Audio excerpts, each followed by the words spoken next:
So I'm noticing that more and more women are choosing abstinence and celibacy. And at this point, I definitely understand why.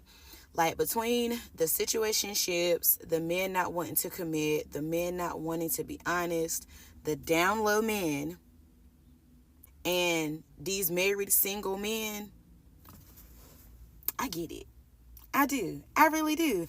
And I feel like I have really truly made the decision to work on myself and to be by myself while I'm in this transition period. Like, I feel like I'm in a weird transition period, but I've accepted it.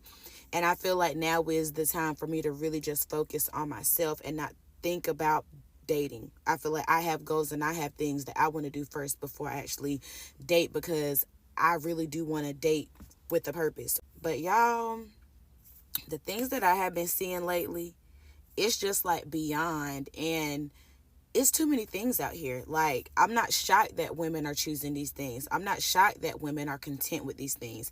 And it's some men too. Like, don't get me wrong, it is some men too that are tired of it too, and they've decided, I'm just gonna be by myself. But the things that I have been seeing lately, y'all, like, if I'm being honest, like, I'm thoroughly disgusted. Like, people feelings, they don't care about how they make people feel. It's really just, people are just out for themselves now. They don't care how they make people feel. They don't care about how they treat people. They only care about themselves. And this is like really sickening. I was celibate for the last 4 years, and it was one of the best decisions I ever made. So let's talk about it. A lot of people go celibate for different types of reasons, but for me personally, it was because I genuinely wanted to work on healing myself, decenter men, and also to put my focus on other things that were more important at that time in my life. When you have sex with somebody, you are transferring their energy. You are creating a soul tie. I don't care if it's a one night stand. I don't care if you've been seeing that person for 3 months, 3 years, 3 decades. You are transferring energy. And especially as women, you are also releasing hormones that naturally make you more attached to that person. And it also alters the type of person that you will end up like attracting at the end of the day. When I went celibate, I realized that a lot of men don't have much to offer other than sex. And although that's one of the most important aspects of any relationship, is also the physical intimacy part of it. For me personally, I was like, if this person can't even like stimulate my brain, if we don't even have an emotional connection, why would I want to give myself to that person? And not only that, but how many times have you actually talked to somebody who's had a one night stand and they're like, oh my God, it was the best thing ever? Almost zero to never. For me, the person that I'm intimate with is somebody that like I emotionally connect with, I physically connect with on a deeper, more intellectual level. A lot of things that just go beyond the physical aspect of just sex. Have these different types of connections intellectually, emotionally, physically, mentally, and that person genuinely understands you. Everything that you feel, everything that you do with that person is almost heightened times 100. I know with the rise of these crazy feminist movements, a lot of these women come on this app and say that, oh, it's so empowering to sleep with as many people as possible. But you also have to realize that people are gross, people are unhygienic, people don't really test themselves, and you are putting yourself at a health risk every time that you're sleeping with somebody you barely even know. If you are somebody that is single and maybe you're trying to like decenter men and genuinely work on yourself, or work on even attracting the right person into your life, everything always starts from within first. If you don't fix what's in your head, if you don't fix what's in your heart, you will never be able to attract the right person into your life. It's so funny to me how so many men think that when they say to a woman, that's why you're single now, that we take that as like a diss or something, when so many women will get on here and be like, I've been single for 5 years, I've been celibate for 10 years, I've been single for 3 years, however long. And these women are literally the happiest women. They're literally so happy because they don't have a freaking gremlin in their life tormenting them and causing them unnecessary stress, anxiety, and health issues that they would not have if they were single. And so being single is actually a flex, right? Being in a happy and healthy relationship is a flex too, but being single is a definite flex because you don't have to deal with a man who is basically making your life a living hell. Now, for all the ladies who are in happy, healthy relationships, yes, kudos to you. Flex. Go ahead and flex. One day I will get there too. But right now, I am happier single than in a relationship that's unhealthy. And based off of all the relationships I've been in the past, have all been unhealthy. So where I'm at right now, I'm happy, and so many other women are happy. So if these men are still out here thinking that they're dissing us in any sense by saying that's why you single now, that's why you can't get a man, right now I don't want a man. Like, what what do you think this is?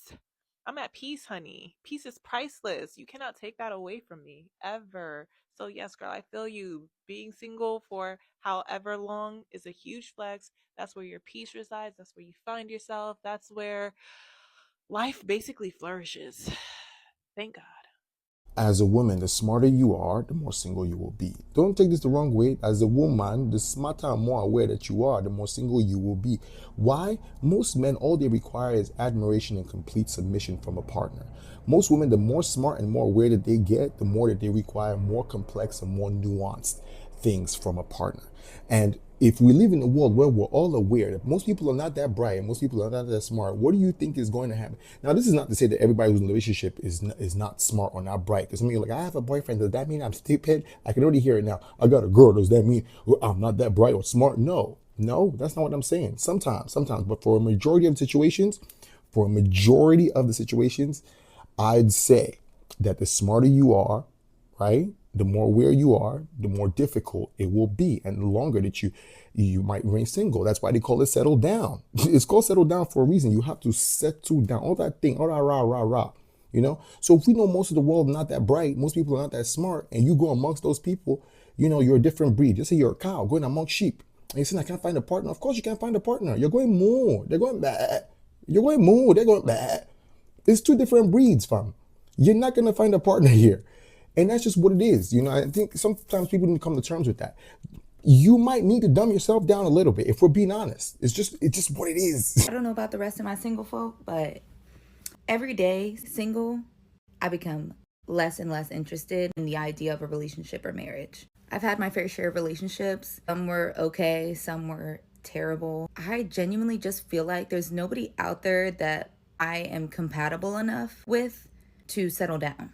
Maybe that's selfish of me, but I honestly don't care. I feel like so much of my life is centered around taking care of other people and not taking care of myself. When I think about my dreams for the future, it used to involve getting married, but I don't know if that's something I want anymore. I used to think being alone meant that I had to give in to the feeling of loneliness. And while I do feel that way sometimes, it's actually very freeing to be able to do what you want without having to answer to anybody. Maybe I'll change my mind eventually. I don't know.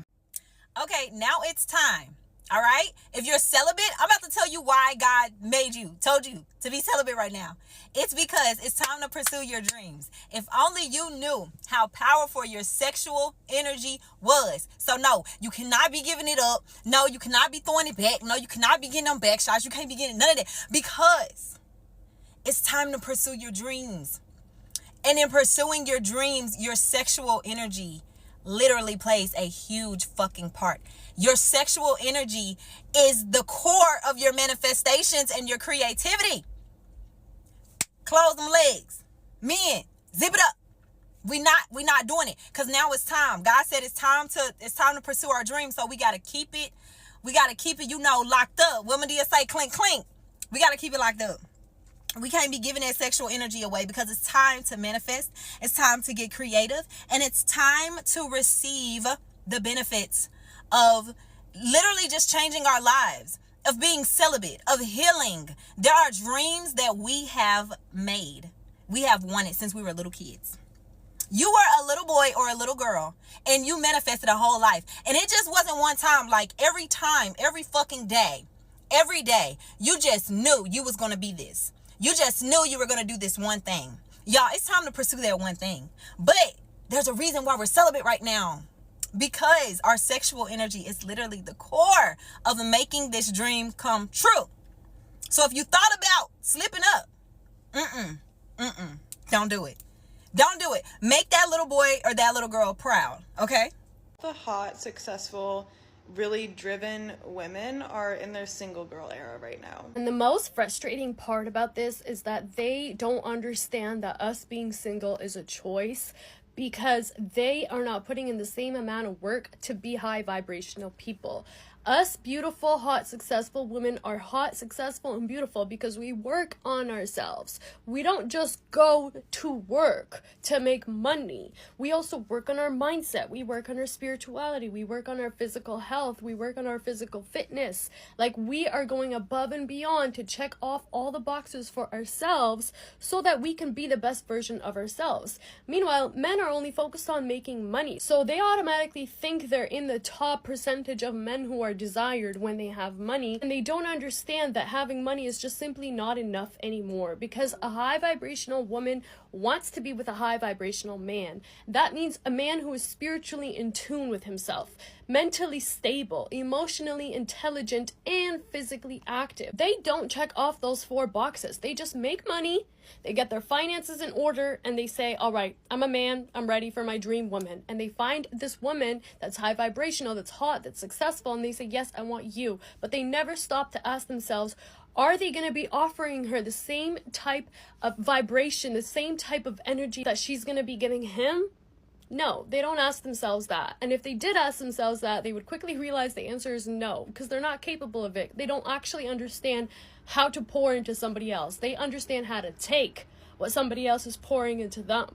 They don't understand how to reciprocate that. And that's why a lot of women who are hot and successful and spiritually in tune with themselves are staying single, because why would we want to pour into an empty vessel? They genuinely think that just because they recognize you for your power and your vibration and how great you make them feel, that that's enough for you. They think that by them saying, oh, you're such a beautiful woman, oh, you're so amazing, oh, you make me so happy, that that's enough for you. But it's like, no, I already know all these things. You're just telling me stuff that I already know. What would make me really happy is if you pour into me the same way I pour into you. You see me the same way I see you. You reassure me the way I reassure you. That's what it means to have an actual real spiritual connection. They don't understand that. Their connections are still one-dimensional, which is, I provide the finances, you do everything else. And that's why we're opting out. That's why we're choosing to stay single. So I've been celibate for 4.5 years now. And everyone has their reason for why they become celibate. But my reason was I had a very unhealthy relationship with sex. What do I mean by that? I couldn't just have sex with no strings attached. I couldn't just have sex and get up and leave it. Like, oh yeah, that was just sex. Every time I had sex, there was something taken out of me. Spiritually, mentally, emotionally, I felt like I was less than with each person I had sex with.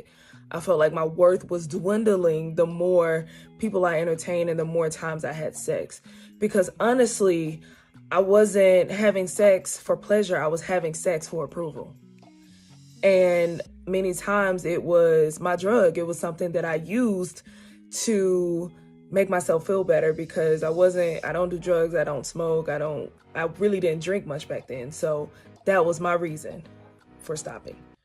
Being single and being celibate has been so easy because there's just one realization as a woman that you have to come to and that you have to truly own. And so many women are afraid to own this about themselves. And me being single and me being celibate, it really has come with the realization that I'm better than men. Okay, I'm better than them. And I love the fact that I'm better than them. I own the fact that I'm better than them. I'm more educated than them. I earn more money than them. Even physically, I have been able to supersede what most men have done in their whole entire lifetime.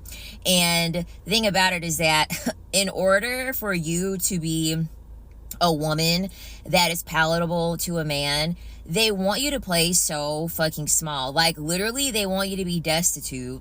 They literally want you to be homeless. They want you to be dumb. They want you to be weak. And those are all poor attributes to have. Like, there is not one single thing that you can benefit from life by having any of those attributes. The only things that you can benefit from practicing any of those things is a man. What job can I get with a man being on my resume? What money can I earn from a man? Like, that's really going to be life-changing. The average man makes $60,000. That's not life-changing money, right? That's not going to buy me into anything. What is it that I'm going to get out of life with me having connections to a man and being tethered to a man when most men are average? I would much rather be the man of my own life than to ever have a man come in and have like a morsel a morsel of privilege to be in my life, because that's another thing too. It's been really easy to be single once I realized that I'm going to make any man's life better by being in it. Most women are going to enhance the life of a man, and most men are not going to do the same thing for you. They say he who finds a wife finds a good thing. They don't say she who finds a husband finds a good thing, because men are not the good thing. That's why they say that your value goes down just by dealing with them. Meanwhile, their value goes up when they are dealing with you as a woman, because they understand that you are better than them. You need to own the fact that you are better than men. You're enhancing their life so much, and what are you getting from it? This is why a lot of women aren't getting married, because there is the social credit of marriage is dying. There is literally negative currency at this point with getting married and having yourself be male adjacent, because they're not adding anything to the life of a woman. They're just publicly embarrassing women and making women age, making women sick, making women's life harder. Once you realize that you are better than a man, being single is just going to be so easy. Being celibate is going to be so easy, because you realize that they are not worthy of you. They are not worthy of you. And if I had this mindset for my entire life, I would still be a virgin. Honestly, I would still be a virgin if I had this mindset from the beginning of time, because no man is going to come into my life and outdo me. And I'm always going to make sure of that. I am always going to make sure that I am on these men's necks when it comes to where they are in comparison with me, because these men just simply cannot compare. And I know so many men are going to be all up in the comments, probably pissed off. How dare a woman love herself that much? How dare a woman talk like that about herself? The proof is in the fucking pudding. Proof is in the fucking pudding. 2 college degrees, bodybuilding, okay, pass with bodybuilding, content creator with three different platforms. Like, I'm a business owner. Like, it's just one of those things where it's just like you get to a point where you're like, I'm actually better than them. Why am I looking for anything in them when they're not going to be a fraction of what it is that I bring to the table?